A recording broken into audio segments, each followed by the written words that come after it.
清德，动钱动钱动钱！面对蓝营好友谊批评政府为了供电的利益，乌白正电影响到渔民的生活，搁造成热岛效应。赖清德讲无这个代志。光电不会带来热岛效应，影响降雨量，也不会造成登革热。任何一个候选人不能够为了选举利益，刻意为这个台南市或者是光电产业贴标签，意有所指的为台南贴标签，这个对整个台南市民来讲也非常不公平。除了健体讲这是基本的科学常识，面对对方的阵营伫讲新北万里的居住违建的争议，伊强调讲依法办理嘛，质疑新北市政府。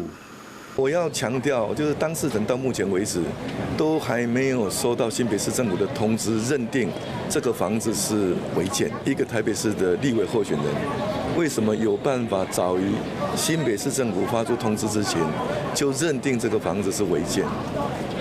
赖清德讲的就是国民党立委王宏维以及林国春开的这场记者会，立委参选人林国春阁公开公文表示讲，新北市财政局长目前阁查无纳税资料。赖清德是讲，因为拢有纳这个房屋税，等于是公然讲白惨。如果你可以逃漏税，那么我们一般老百姓是不是也可以不用缴税？万里老家有没有税基的资料？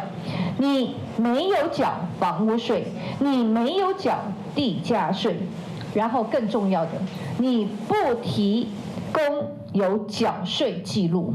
赖清德万里居住的争议，民进党甲新北市政府讲态度消极，双方的立场论点拢无同。Hello， 我是林仙怡。想要抢先掌握最及时的新闻资讯吗？赶快订阅、按赞、开启小铃铛，锁定华视新闻 YouTube 频道。